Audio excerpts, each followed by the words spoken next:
The Secrets of Technology is brought to you by the StarQuest Production Network and is made possible by our many generous patrons. If you'd like to support the podcast, please visit sqpn.com/give.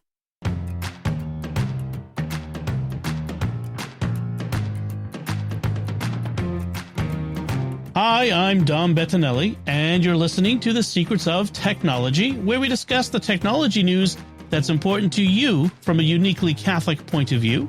And joining me today on the panel are Pat Scott. Hey, Pat. Greetings and salutations. And Father Andrew Kinstetter. Hey, Father. Hello there. So tonight's or today, whenever you're listening, it could be in the morning. Who knows? But at the moment, we're going to be talking about a important subject, a valuable subject that has some interesting ramifications and implications on avoiding ad distractions. Now, I wanted to use that term instead of just plain ad blocking, because advertising is not an unmitigated evil. There are useful ads. There are some ads I want to see, but sometimes church puts out ads too, exactly. Especially when it comes to like Christmas and Easter and putting ads in the newspaper. Right, exactly. Not every ad is bad. In fact, Super Bowl ads are entertaining, but yes. But what we want to avoid is ads that distract us, that are malicious, ads that are feeding commercialism, right, or showing us things that we don't want to see, that are immoral or objectionable of some sort. So we want to get rid of the things that prevent us from doing this, but it's not necessarily getting rid of all ads all the time, everywhere, as if all ads are bad. Like I said, there are some ads I want to see. So, and the other thing is we want to also, some ads or ad-like things also come with some privacy implications. They come, the online ads sometimes have payloads, you might say, whether it's malware, which is bad, or even just tracking stuff that take away some of our privacy and track us where we go and gather more and more data about us.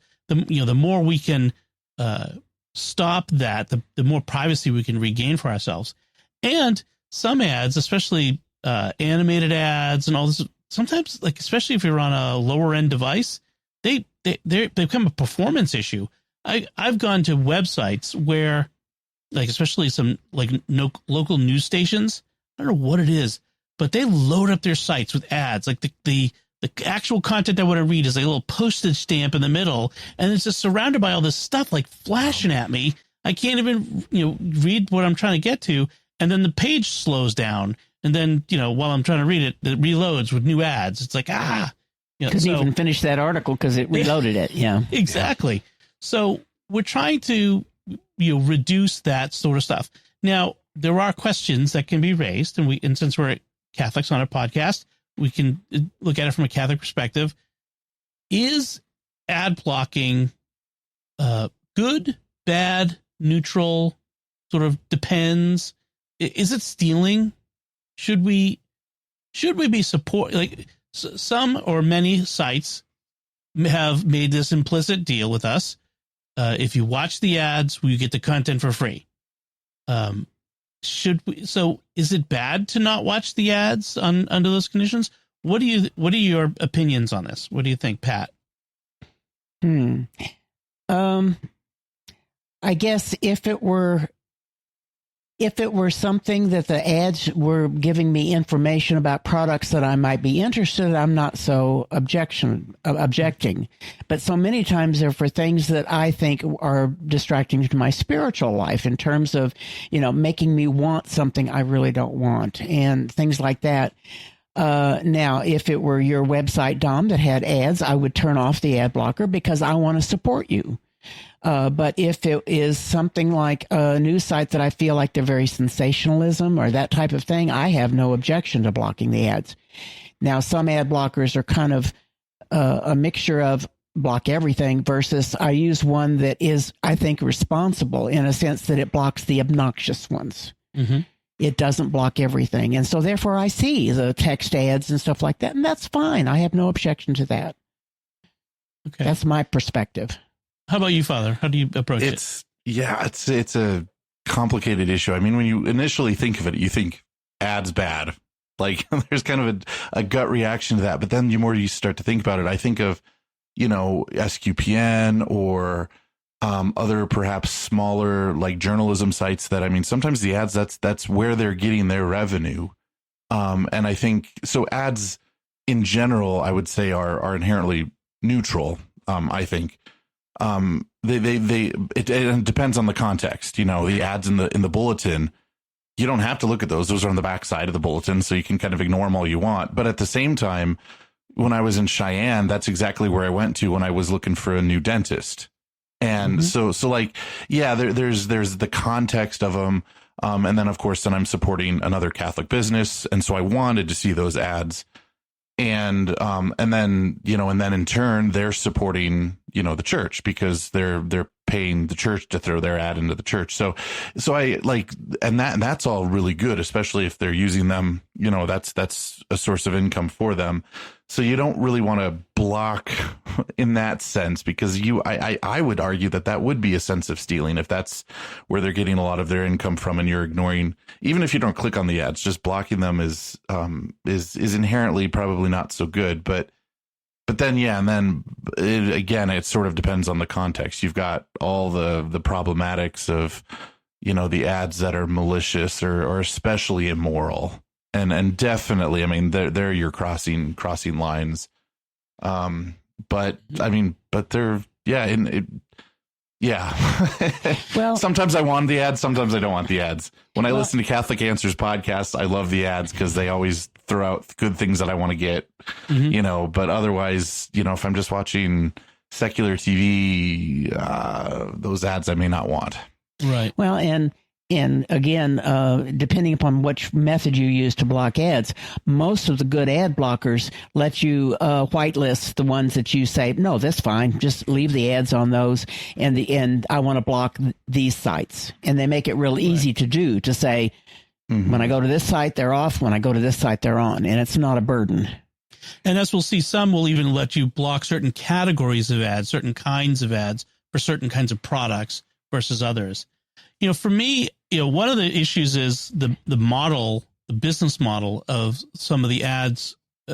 Some are viewing, so the website gets paid by how many views they get, but some are click ads. And in fact, most are you get paid up by the click, and I ain't clicking on all those ads. I'm not, so to me, it feels like if I'm not going to click on it, then why should I view it? Why should it clutter up my space?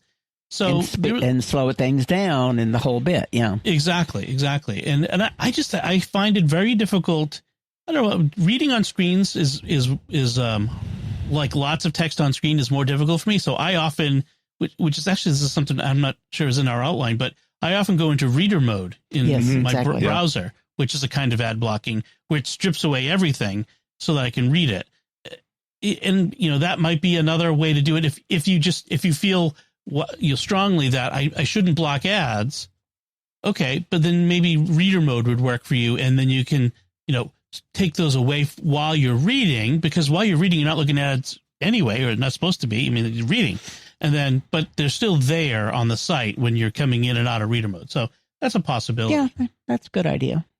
Yeah, I don't think we actually put that on our list. No, I just thought of that. But that's another way to block ads or to avoid ads. So let's talk about some of the other ones that are on our list, starting with some browser extensions. So every browser out there now, there's some of them have built-in ad blocking, some of them have, but all of them can accept extensions that do ad blocking.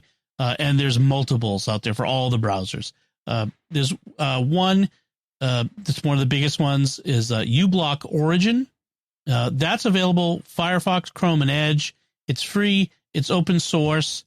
So it's one of the reasons why it's the most popular is because it is free, but it is open sourced, which means everyone can see the code. It's reliable. You can depend on it. It's not doing anything nefarious in the background.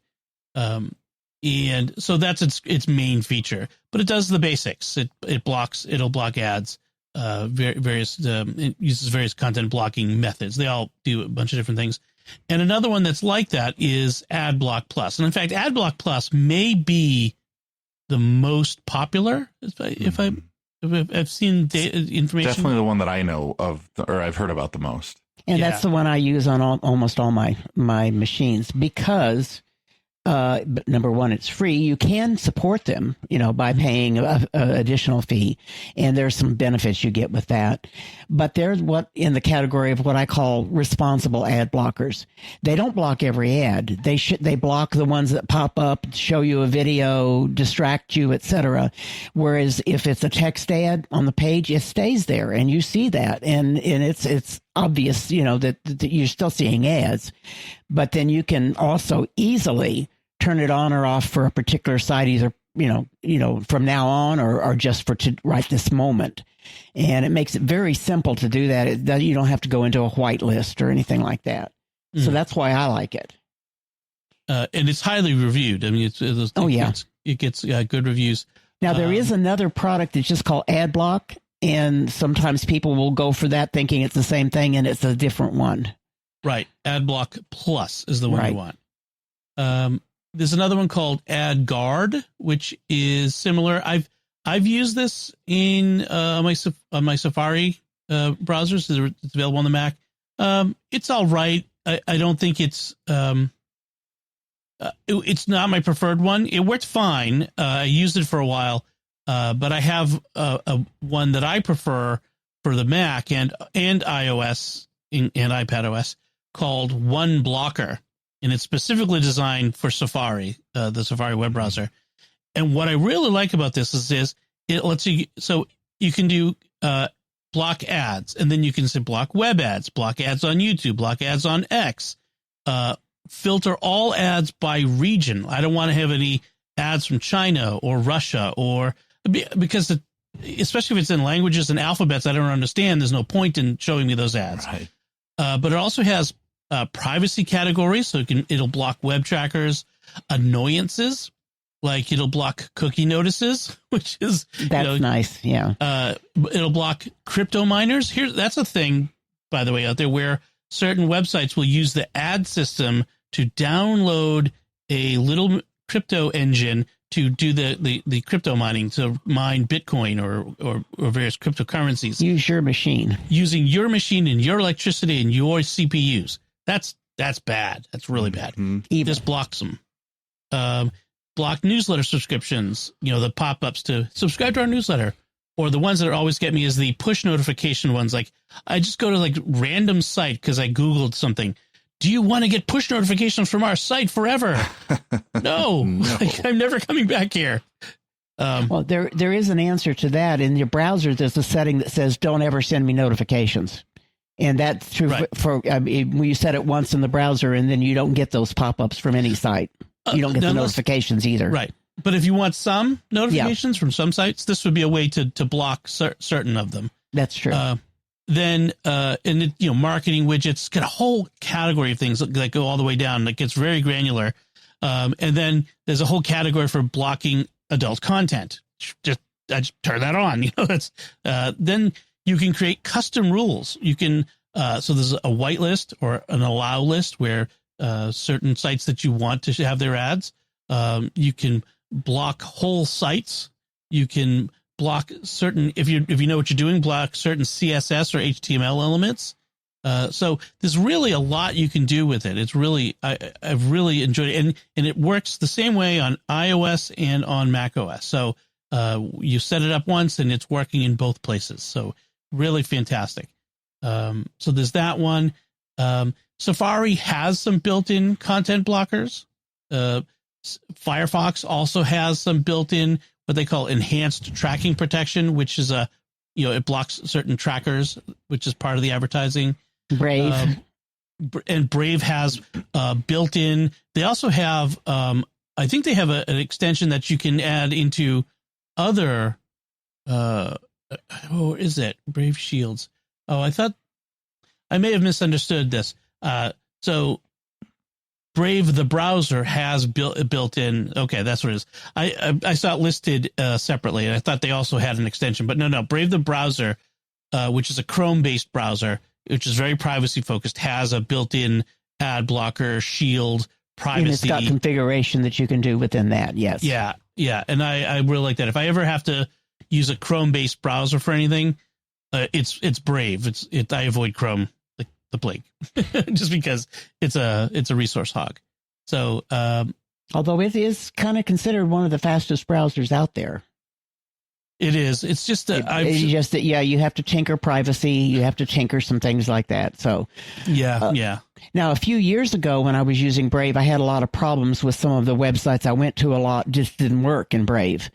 But about 2 months ago, family members, including yourself and Teresa and Stephen, said, "You're not using Brave?" And I said, "Well, I did, but I had problems." And I said, "Okay, I'll try it again." So for the last 2 months, I've been using Brave and been very happy with it.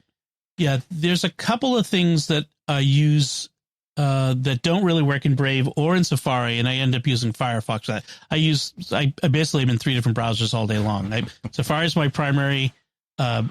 Brave, actually, I do these recordings in StreamYard on because it doesn't work in Safari, and then I use Mozilla or Firefox. I do some other stuff in, and it's just because they work. Different sites work differently, different browsers. Ways, yeah. So different programmers. Any downsides to the browser extensions that you can think of? Just as a reminder, you have to be able to trust the browser extension that you add. So don't just go putting any one of them in there that's an ad blocker, because a lot of them are gathering your data. Right. Anything that's an extension can see any place you go on the web. Right. Right. And so I see people that have blockers and other things up there, and I go through and try to turn them off if I can. Well, and then keyloggers too. They can, if you end up giving them the wrong permissions, they can see anything you type into any web browser window. Right. So not just what you're seeing on the screen and yeah. Right. So stick to the big names, ad blockers, the ones we've talked about here. These are all good ones. But don't just like random VPNs. Those are bad too. Anything free, I question their value. Right. Unless they're open source and well reviewed by security people. Yeah. And one thing that happens, and this is actually true of I think all of what we're going to talk about, is some sites will detect that you're using an ad blocker and demand that you turn it off before you are allowed to access their content. And there's not much you can do about that. Except that some of the screen readers, if you catch it right as it's going to that site and click on it, it'll still let you capture the screen of the website before they get the chance to block it. And Stephen gave me a good technical explanation of why that is, and I don't remember. So I think he said it had to do something with JavaScript. Okay. Because it was bypassing JavaScript, which they were using to do the little pop-up to give you you can't come here. My guess some of them you can't get around. The JavaScript loads last, my guess is. Yeah, that's what I think. It's a timing thing, because if I can do it quickly, sometimes I can get it. Other times, no. Honestly, for a lot of the time, it's a site that I'm just randomly looking at, and I'll just go away. I'll look for an alternative. I'll go search for the wording I was looking for on another site. Yeah, exactly. So let's talk about VPNs, because that's another way to kind of get around or to do some types of blocking. Not every VPN blocks ads, but some do feature an ad blocker in them. An option, yeah, as an option. So ExpressVPN is one of those. They have an optional ad blocker, which means it's blocking it before the browser. It's blocking it at the network interface with the computer's interface with the internet at a lower level, which it can be more effective in blocking more ads. So they have an ad blocker. Surfshark also has an ad blocker available in it. And I've used both of those, and they both work real well. As far as most sites still work with it, but there are some websites that determine that you're using a VPN. They won't let you in because of that. Right. They think that you're trying to scam them. or to get around their purchasing requirements or whatever. Right. Because a VPN can mask your location.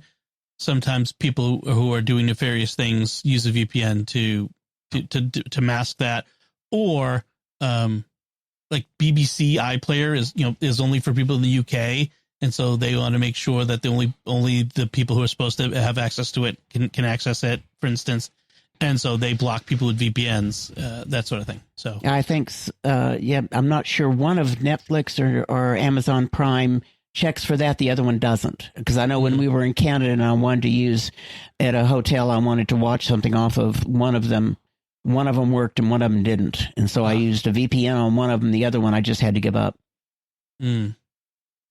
And then NordVPN is another one. But did you say that you knew someone had issues with that? Right. I have a customer that installed it on her desktop, and it loads at startup, and there's a lot of websites that she can't get to if the ad blocker or the malware blocker is turned on. They just flat out freeze, and she can't get into them. Mm-hmm. And so to do her normal web browsing, she turns on the VPN, which handles the IP address part and the location part, but she can't run with it if it's got the ad blocker or the malware blocker on it. That's interesting. Yeah, and maybe that's a mistake. But I was with her and tried a bunch of things, and I finally said, yeah, that's what's happening. We have to disable it, or else you can't see any websites. It acted like it was not on the internet at all. That's weird. So something to keep in mind when you're looking at a VPN, and maybe you don't use their ad blocker. You use one of the extensions and the VPN without the ad blocker.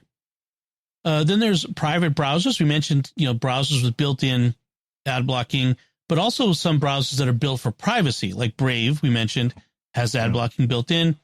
Firefox has some privacy features that go along with blocking ads, blocking tracking and cookies and that sort of stuff. Those are part of the whole ad blocking. If you know what Tor is, then you probably already know about the Tor browser. I don't want to get too much into talking about what Tor is, because it's a whole nother subject, but it's a very distributed open source way of anonymizing your connection to the internet. It is like the super privacy way of connecting through a web browser to anything. So I guess and thus it has a lot of that stuff. But also, Pat, did you put this in here for LibreWolf? Yeah, on the Quest, I've been using the Wolf browser on the Quest because it works there as an alternative to the built-in browser that Meta provides, and I can get my bookmarks and everything from Firefox over there. And so I wanted to put it in here because there was a couple of weeks now we've seen some hassles with Firefox and privacy things, and so I wanted to put this in as an alternative because they're still very much saying in the LibreWolf version that they're heavily privacy oriented. Right. And whereas there's been some terms of conditions that Mozilla has now left out and is making people very nervous and upset. Right. We'll get more into that in our headlines, but LibreWolf works really well on Windows. Yeah. Yeah. Just to be clear, like it's not just for Quest; it works in pretty much everything. Right. Yeah. It's all across all the platforms. Yep. Good. Now, one place that people may want to block ads is YouTube, and there are a couple ways that you might be able to do that. Now, and Google is constantly trying to close this loophole. Any method you come up with, except for one, and you'll know why in a second, why that one is always going to work. But most of the methods will occasionally break until the developer updates their tool. Now, again, this is one of those things that go, why don't you just watch the ads? I find the YouTube ads to be the most annoying because when you're watching a video and suddenly it stops in the middle of it's not smart, as in it's not popping it up on the side. Right. Or even just like an ad break in a TV show. It's designed to stop here. It's the end of a scene or whatever. sometimes the ad pops up in the middle of a sentence. It's just so frustrating. It's like 30 seconds later, you forgot what it was. Right. And it's just, I hate that. So if you're looking to block ads on YouTube or other platforms, uBlock Origin, mentioned before, can also block YouTube ads. OneBlocker can block YouTube ads. I use a tool called Vinegar for Mac OS and iOS. And what it basically does is it replaces the YouTube player. So Google has their own video player in the browser that they've developed. It replaces it with the basic HTML video player, which has the effect of not letting the ads play, because the ads play because of this custom Google software. But it also has some other features as well, like 10-second skip forward and back, picture in picture. You can pop out the window. There's a couple of different things that it's just nice. It improves the experience. The ad blocking is just one part of it. And so they have this for Vinegar is the one for YouTube. They have another one called Baking Soda, I guess, because you're making a science fair volcano. But that's for other sites like Vimeo or other sites, similar video sites. Yeah, Rumble, those guys. So it'll work for, they have tools for all of them. So that's one. There are also front ends to YouTube where there are different sites that you go to that you can put in the URL to the video, and it plays the video there, sans all the YouTube Chrome, which is sometimes nice because maybe you don't want to see all the recommended other videos and all the other stuff as well. So there's one called Invidious, which is open source, and then there's an Android YouTube app, a free YouTube client called NewPipe. So those are some other alternatives. Now, the one that will always work forever and ever is YouTube Premium. And you pay for it. If you pay them, then you don't have to watch the ads. I've been hearing very interesting things. Speaking of paying to not watch the ads, is actually for a lot of these companies, whether it's Amazon, Netflix, YouTube, they actually make more money from you if you don't buy the ad-free version. They are like, Netflix earns more money from a user if they don't buy the ad-free version, which is why the ad-free version is so much more expensive, because they want you to, they want you to give up and pay less and watch the ads. Right. So just something to keep in mind. But YouTube Premium is a possibility. I just never pulled the trigger on that because it just, I don't know. I mean, maybe I should. It's $23 a month. That's a lot. That is not chicken feed. If your life, revolves around working with YouTube and stuff, then maybe. If you're a music fan, then that's one of the major places you go to listen to your music. Then you can listen to your music without it pausing, and you can listen to it when you switch away from it, which is what's the big thing. Yeah. I should clarify, $23 a month is for the family plan. That's up to 5 family members. The individual is $14 a month. If you pay by the month. High for me.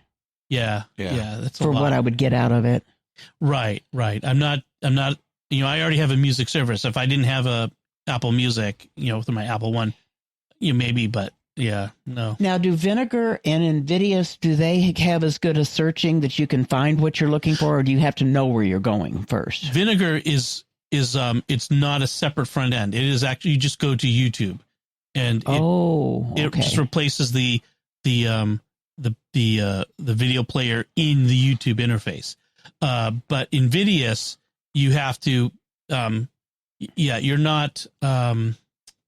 You have to give it the URL. You have to give it the URL. Okay, so it's not search friendly. Right, and it's like people are hosting Invidious instances. Like, it is not like the Invidious site.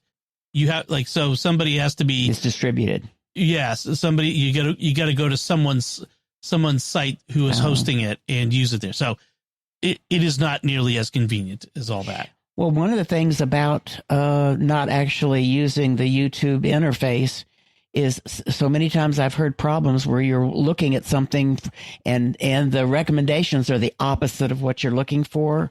Like if you're looking at things for religious purposes, they may coming up with anti-religious articles or things or immoral stuff. Yeah.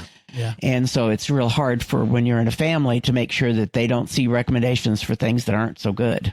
Right. Vinegar does not block the recommendations. That's another or related items stuff. It is just it is very just focused on just the ad. So there might be other things out there that will block the relate because we're going to have an episode soon on something that Technology Connections YouTube channel. He just did a video on algorithmic complacency and how letting ourselves be taken in by the algorithm and the related items and the recommended things is ultimately bad for us. We'll get into that, but I think having that stuff there can sometimes be bad for us. So I agree. Let's talk about ad blocking on Facebook. Pat, I think you had this FB Purity extension, which I used to use and don't use as much anymore, and I forget why. I think there were things that I still have it working on one browser, but sometimes there are times that I just want to see what everybody else is seeing on Facebook because that's where my clients live, and so I tried to show it to a couple of people. And just the overwhelming amount of options on there was really daunting for a couple of people, and they just kind of gave up. And other people actually used it and, said, I don't want to see reels. I don't want to see people, I don't want to see some of these things. And it really helped them. But, it's just that it's complicated to set up. It gives you a really granular control over you can even do keyword blocking. Like if I never want to see a post about a particular politician, any politician, maybe you can put in, don't show me any post that has these words in it. I do when I was using FB Purity. This was about 2020, maybe. I did it right before the election for about, the month before, and it was beautiful. It was nice while it lasted. Well, the reason I included it here is there's one of the categories that said, I don't want to see sponsored posts. And that was kind of nice. Or I don't want to see marketplace. I don't want to see. One of the big annoyances of Facebook these days is it's showing you more and more posts from pages that you don't actually follow but are sponsored. It's not just the liked pages you're seeing anymore. It's a whole lot more. Now I see why I stopped using it because in Safari it requires a third-party browser extension called user scripts, and you have to install it as a script of user script. Yeah, so I'm not using it on my Mac necessarily. I'm using it under Chrome or under Firefox. Right. So that would be the difference. So mobile apps, let's talk about those. A lot of mobile apps have ads in them, but some of them will let you pay to remove ads, and so it sort of, for me, it depends on the utility of the app and how much the ads get in the way of using it. For like a casual game, an ad once in a while, at the bottom doesn't bother me.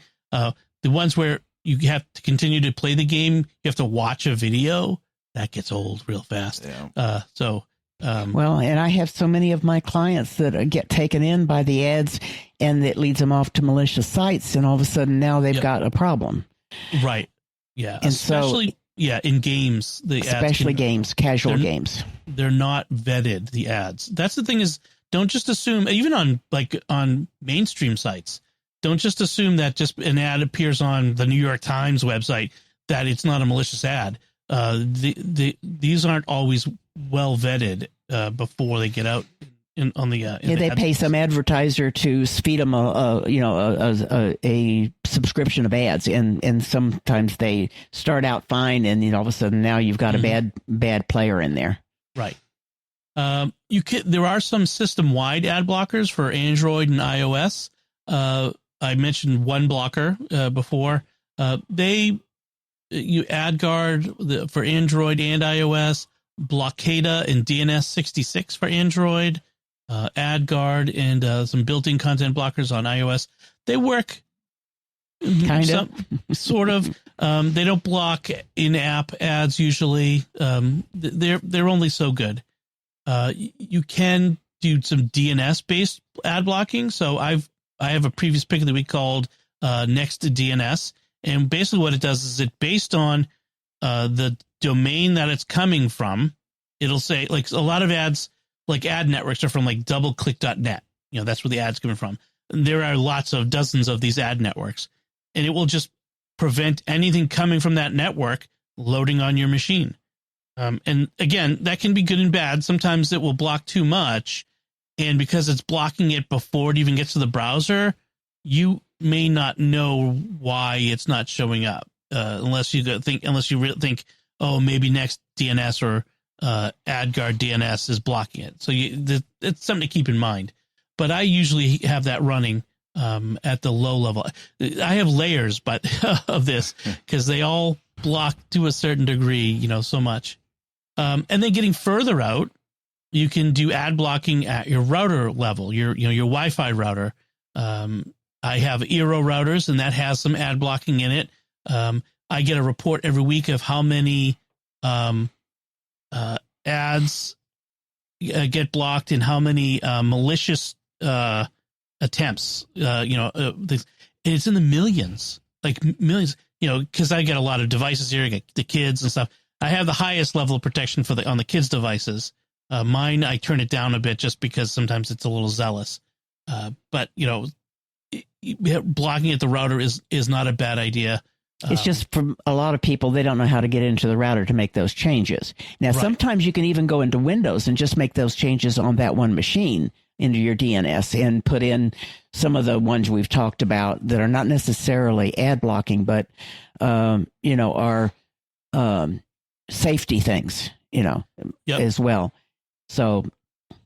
And if you want to, I know a lot of people, they will run, they'll get a Raspberry Pi and they'll run something called Pi-hole. And it is a way of, it's a device that you put on your network, and it will, all the network traffic will run through it, and it will filter out all the ads there. And malicious stuff. Yeah. And the malicious stuff. That's the big one is the blocking the bad stuff. And so that's another option. And it's, Pi-hole, the software itself is free. A Raspberry Pi is cheap, $35, $40. I mean, you don't need a very, I don't think you need it. Well, I was going to say you don't need a lot of one that's heavy duty, but you do want one with a pretty decent network throughput, because all your network, you don't want to slow it down so much. Yeah, you don't want to slow it down too much. So that's a consideration, I guess, there. But Pi-hole will run on a regular Linux, a regular computer too, running Linux. Yeah, some people will use an old machine as a Linux router and just put everything through there, and Pi-hole runs on it. Yeah. So we'll have links to everything in the show notes, the articles about the different things, and to the software itself. So just so you don't have to be furiously writing it down or trying to remember it now. But I want to just finish up with just kind of briefly revisiting the whole idea of the Catholic perspective on ads and ad blocking. And again, the church doesn't have any specific teaching on ad blocking. That would be, that'd be really cool. Hey, Peter, you can't say that. Yeah. Well, it'd be cool to be a consultant to the Vatican on this sort of stuff. You know what I mean? But if they ever want to set something up where they have consultors, I volunteer. It would just require a couple trips to Rome a year, I guess. But, on site. use your, good moral principles. I mean, that's generally how it works. You probably want to avoid ads that promote vice. Gambling is not a sin per se, but a lot of the gambling that gets promoted online probably is bad, and usually takes advantage of people. But things like, immodesty or materialism, excessive consumerism, that sort of stuff. Stuff leading to narcotic or drug problems, or addictions, cigarettes, vaping, all those ads, they're there for reasons. Right. But you do want to support ethical businesses, Catholic content creators. Hello. Journalism, that sort of stuff. The ads, especially because once you've run into paywalls, on newspaper sites, you start to think, man, maybe it would have been better if they could have done this through ad revenue instead of, because, a lot of times you can't access interesting articles or whatever, because now it's all behind a paywall because they couldn't make it because of with the ad revenue. And then, we talked about ad blocking. Is it stealing? Do free sites deserve the compensation through the ad revenue? And I think I go back to that idea of, if I'm not, yes, some sites I do want to support that way, but I don't. It's not carte blanche. I don't want to give you a blank check to lard up my web browser with all kinds of stuff. I mean, it's a two-way street. The sites have to be responsible about displaying ads as much as we need to be responsible about allowing certain ads.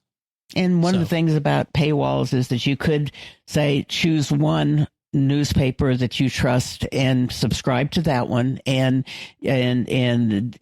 just say that's how I'm supporting good news services. Right. Yeah, have at least one good newspaper that you go to.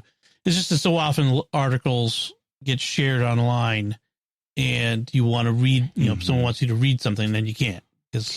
Typically, when I hit one of those, I'll go for the topic and go searching for it and find somewhere else that I can find it.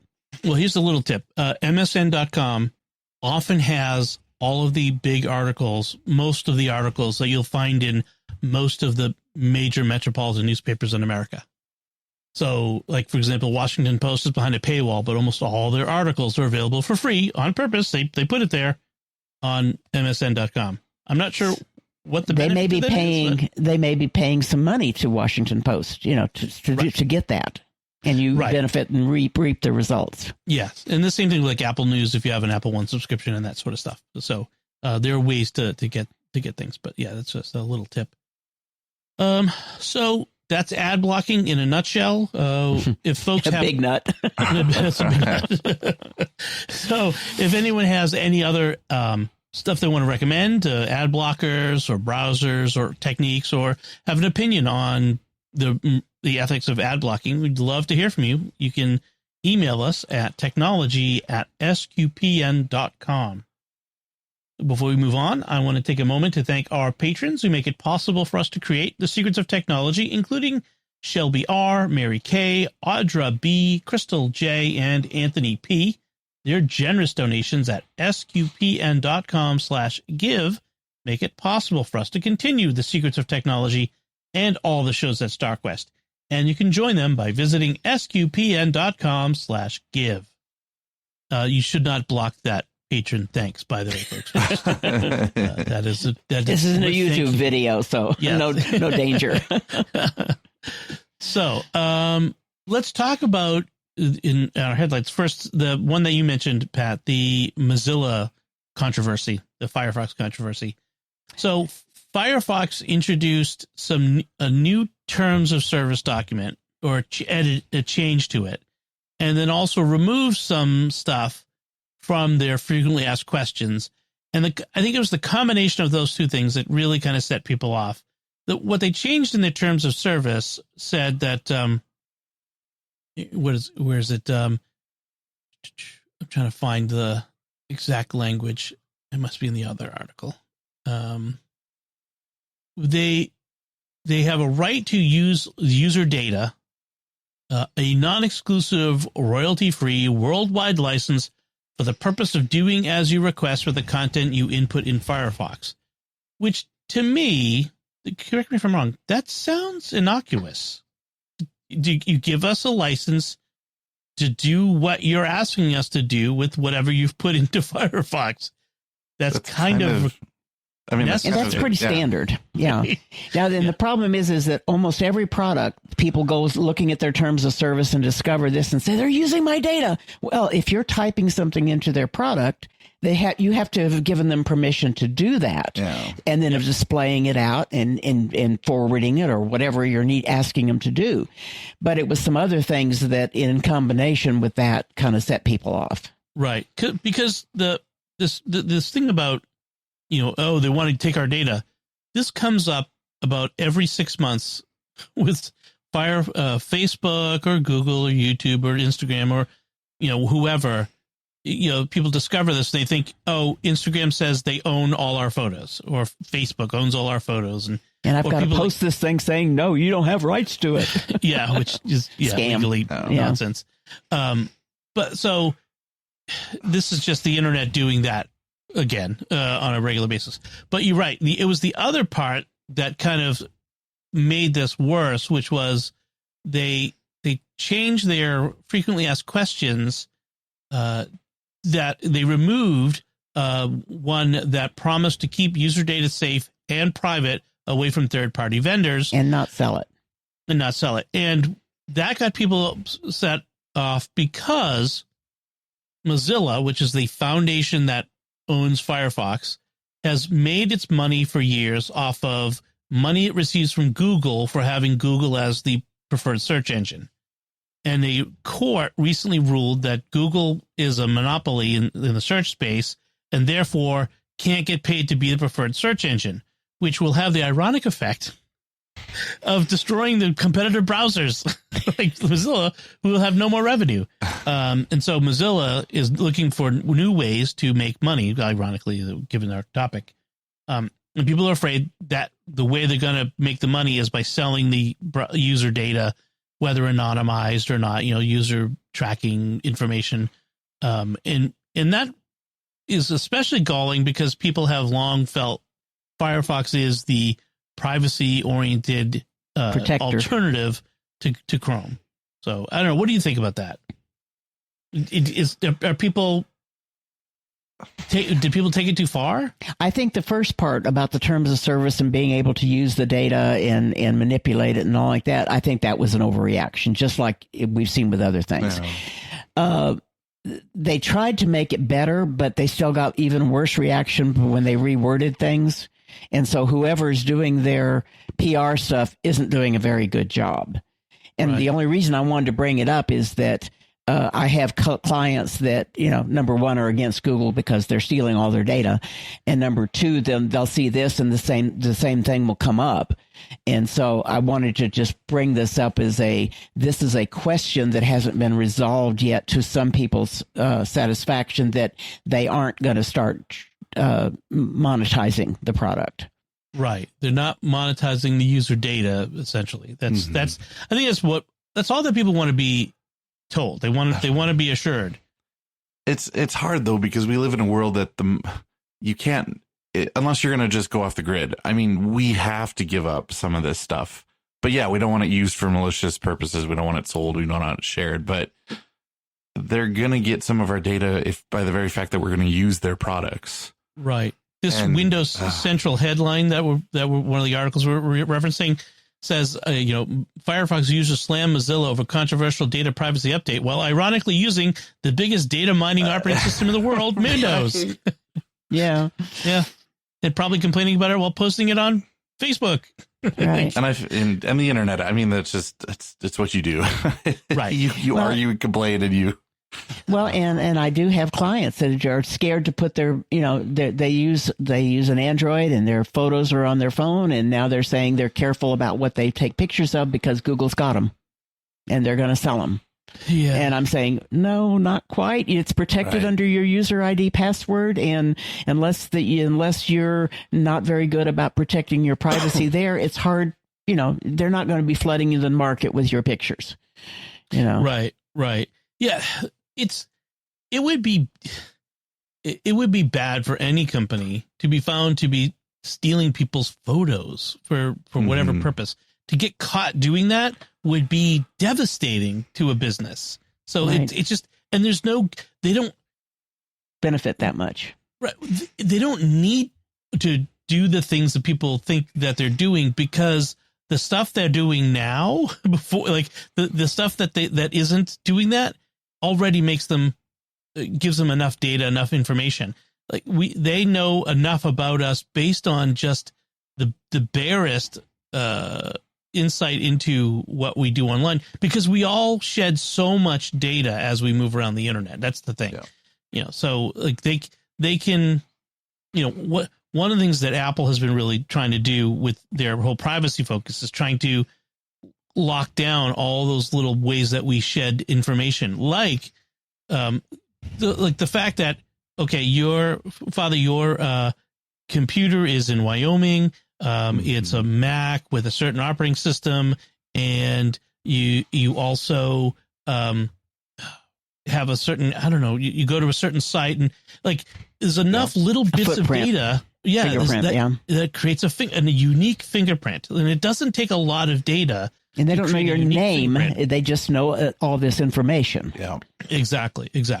So, I'm not saying don't ever be concerned about the sort of terms of service being surreptitiously changed. I'm glad people are looking at these terms of service. I certainly am not, because it's a wall of legalese.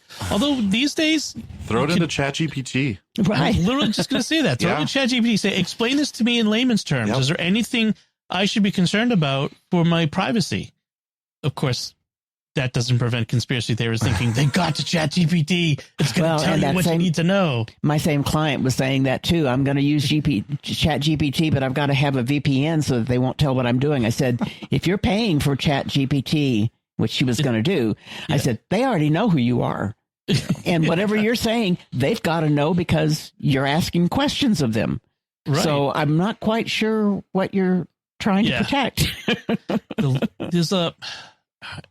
I feel like there's a course in logic that we really need to have out there to just help people understand how the fact is people don't, it's a magic box for most people. And I don't mean this in a condescending way.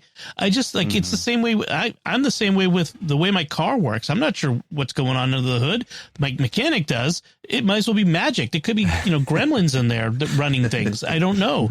Hamsters. And it's the same way, I think, for a lot of people with the internet and these things. The technology has moved so fast. I don't know how LLMs in the AI stuff works. In fact, I'm not sure half of the guys making it know how it works, frankly, but they know how to use it. But it's easy to start to get it to be afraid of it because we don't understand how it works and what it can do. And I think that's where a lot of this sort of stuff comes from. So I will never poo-poo people's fears, but I do want to help allay them when they're unnecessary, because there's plenty of stuff that we should be afraid of. That it's just when we get too much of it, we start to lose sight of the things that are really a priority. We're too far down into the weeds, and we don't notice that there's a whole forest of beautiful things around us. Yes. Right.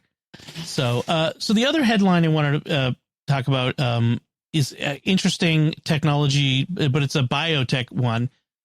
It's from The Guardian, and it says gene-edited non-browning banana could cut food waste, scientists say. And I say, hallelujah, sign me up. And avocados, please. Right. I'm more in favor of the avocado. Well, we can have both, So the article says some estimates say that 50% of the bananas that are grown are never eaten. And not just the ones that I end up throwing away at the end of the week after I bought them last week. But at the grocery store. And all through the system that go bad before they can be eaten. And then bananas are especially bad, but an estimated 33% of all the produce harvested worldwide is never consumed due to the short shelf life of many fruit and vegetable products. So this is a real food hunger problem. It's also a food expense problem. That if it didn't go bad, it wouldn't be expensive. I mean, bananas are cheap, 69 cents a pound or something like that at my supermarket. But nevertheless, it's bad I hate throwing them away. Now, my wife saves them. She has, once they've turned good and black and gross, she puts them in the freezer. But I make her do it because I hate the feel of the soft, gushy bananas. I won't touch them. But put them in a big bag. Put them in a big bag in the freezer, and she makes smoothies and banana bread. I'd be afraid of maybe the death of banana bread if this got too good and they never went bad. We ate all our bananas, but we'll take that. But in all seriousness, I think this would be a great way of using gene editing, GMO, to benefit mankind and to benefit the environment. As long as on the flip side, you're not inadvertently removing essential nutrients. And I mean, for the sake of, you know, I'd hate to throw out something or to create the perfect banana, but then like it's, you know, not giving you the potassium you need, you know. Yeah. Why am I getting leg cramps? But, yes, or create like some disease that wipes out bananas worldwide, that sort of thing. Right. So I mean, there's a lot of good here, but there's a lot of potential danger too. Yeah. Well, and you know, there's a lot of people that have spent a lot of time into in technology into drought resistant, you know, products or things like that, and people turn around and say, but that's GMO, so we're going to boycott them. Yeah. We talked about some of this a few weeks ago in a topic that we had then, and it's like GMO has been around, like genetic modification. We've been crossbreeding things for hundreds or thousands of years. Yeah. That was corn on GMO. the cob was not did not sprout out of the ground. But yeah, I get it. Gene editing, that can be a little scary to people. Again, it's another one of those things where a lot of people don't understand the technology. All they know is from sci-fi. Oh no, it's going to turn Captain Picard into a salamander. You know, we can't allow that. So it's not quite that same thing.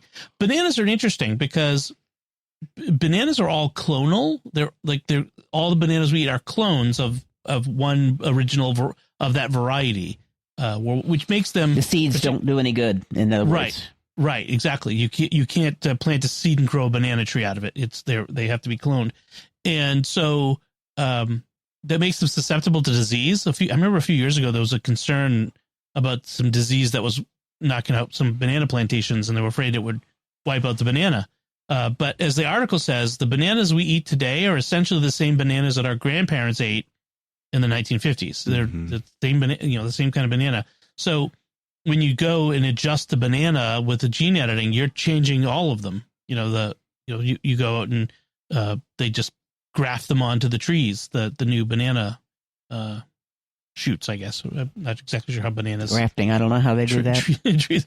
It's like with apples, you know, when they have new apples, they do that. They graft them onto a stalk, like a trunk, you know, that sort of thing. So anyway, I'd love to not have to throw away bananas and tomatoes and eggplant and lettuce and mushrooms. I was just reading a novel recently, kind of a fantasy based upon video games type thing, in which they were magic spells that were preservation spells. We just need to get the right preservation spell on our refrigerators to keep them all safe and not let them deteriorate. Awesome. I hate throwing away food that was perfectly good when I bought it. Let's put it that way. Well, I try to use as much in soups, you know, vegetables that are getting a little wilted and things like that all of a sudden become very tasty in a soup. Yes. If it were just me and my wife Melanie, yes, that would work well. Unfortunately, picky eaters. Yeah, well, they don't have to eat that soup. Yeah, that's right. All right, so those are our headlines. Let's move on to our picks of the week. And Father Andrew, why don't you go first? What's your pick this week? Yeah, in fact, I was surprised that this hasn't been picked already. I had to do a search of the list to see if it was on there, but I recently got a new car, and one of the essential lists of things that I wanted in this new car was that it needed to have the ability to do CarPlay. So CarPlay is my pick of the week, and I mean, so it's of course it's free. Granted, you need to have a vehicle that has compatible, and you need an iPhone. I would imagine, you know, what is it? Android Auto is kind of the Android equivalent. I have no experience with that, but I mean, I love it because in my old car, I had my iPhone on a stand, you know, that was connected to the air vent so I could see it, and, you know, trying to use maps and control music or whatever. It was always just more distracting than it should have been. Yep. And I love the ease of CarPlay to navigate or to, you know, pause the music or answer phone calls, whatever. And the fact that, I mean, it'll read text to you too, if you want to go down that road too, but I usually check that afterwards. But, I think it's kind of a no-brainer when it comes to reducing distractions while driving. It's not exactly free because I would have to buy a new car to get it. Yeah. I mean, I would like for there to be an in-dash replacement. Let me put CarPlay in here. You can. There out are, there. yeah. I looked at getting one of those for, and I mean, it depends. You can get sort of a standalone device, or you can sort of like gut out your own entertainment system and replace it with a screen. Well, my car's 2007, so it's probably not worth doing anything. I've just got my phone on a stand. Yeah. So yeah, there are devices, but even those, they're not super cheap. If I remember right, it wasn't worth it for me to get one when I knew I was going to be getting a new car eventually. And yeah, well, that's good. Cool. Neat. Yeah, it's free or several tens of thousands of dollars, but right.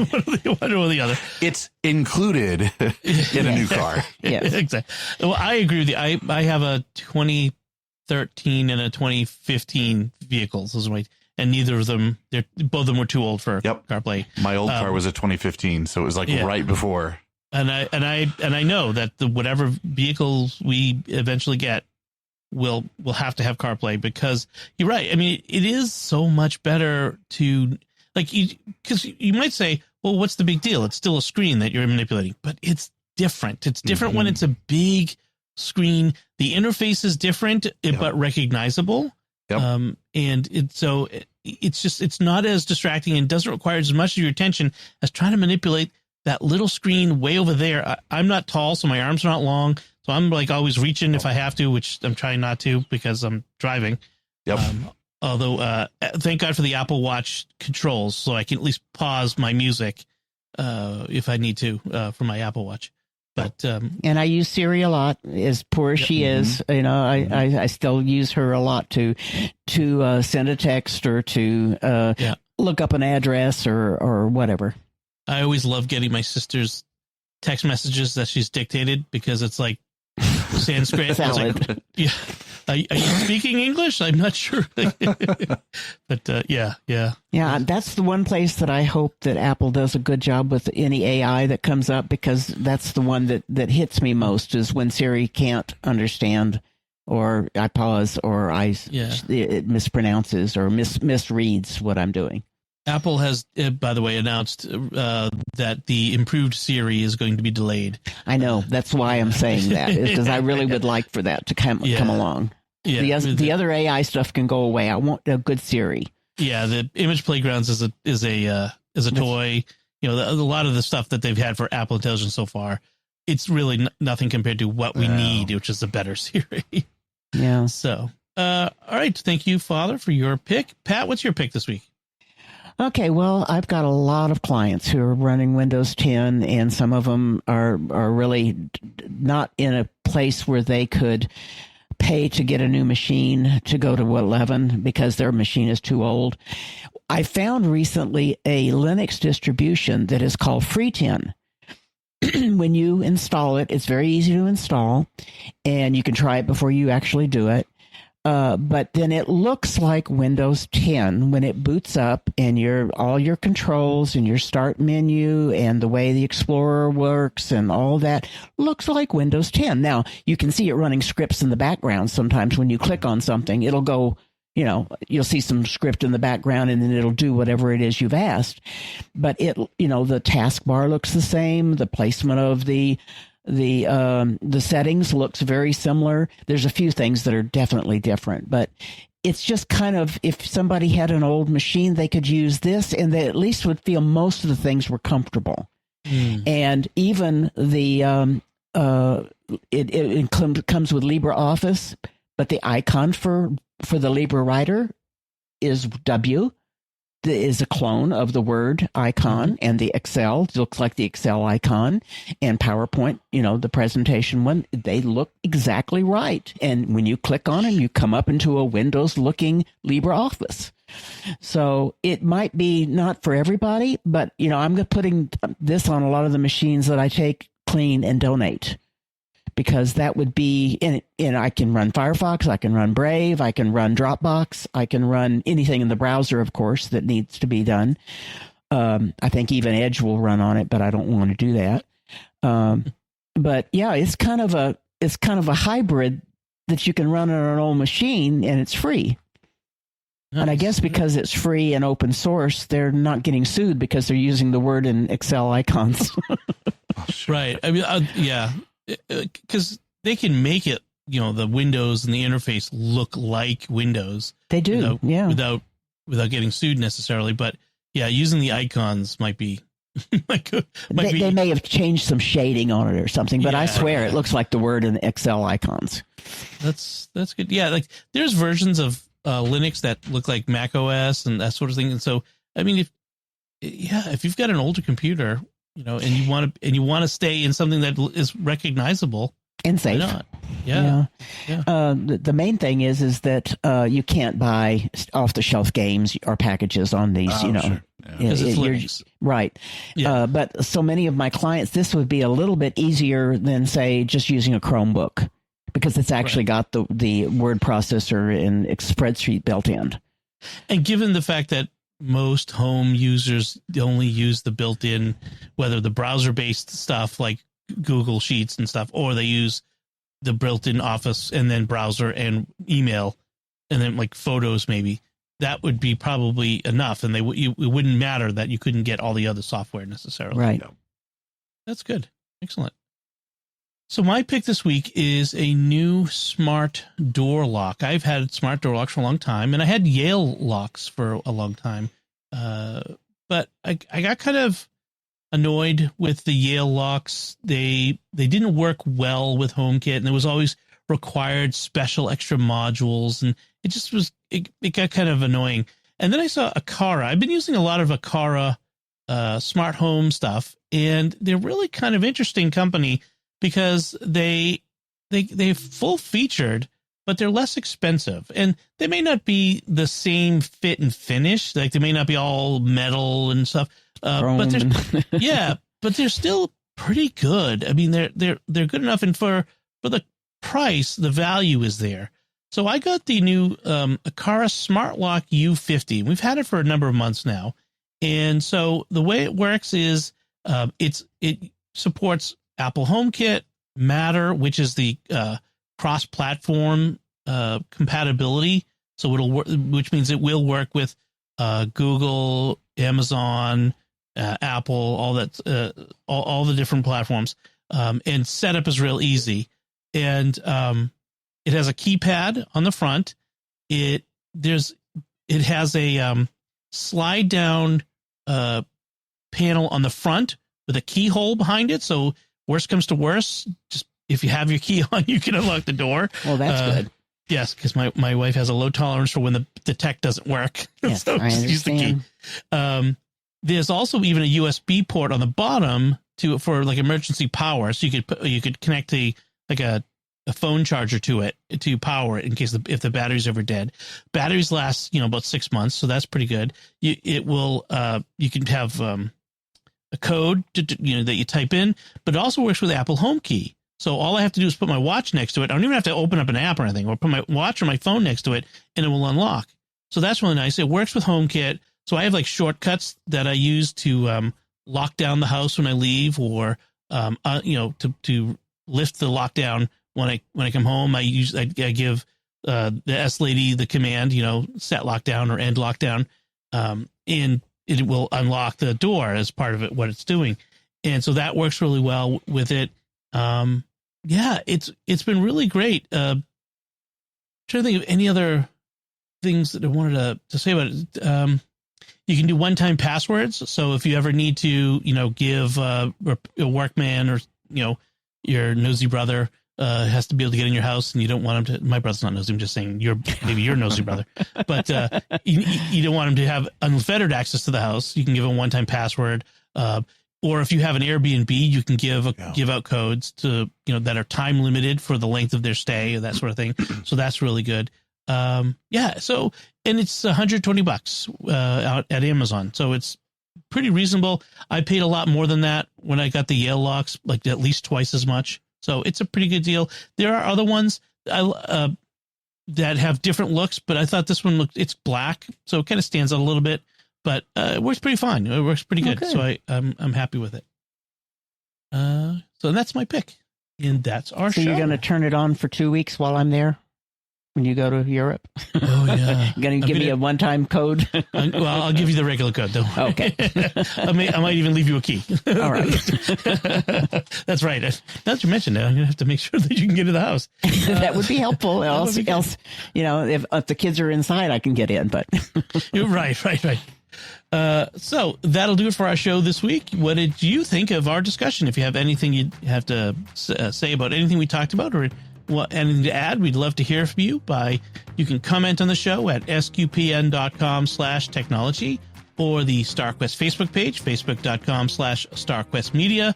Send an email to technology@sqpn.com, or visit the StarQuest Discord community at sqpn.com/discord.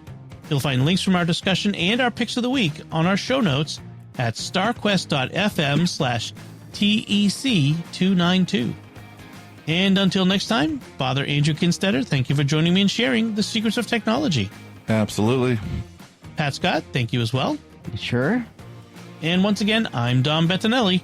Thank you for listening to the Secrets of Technology on StarQuest.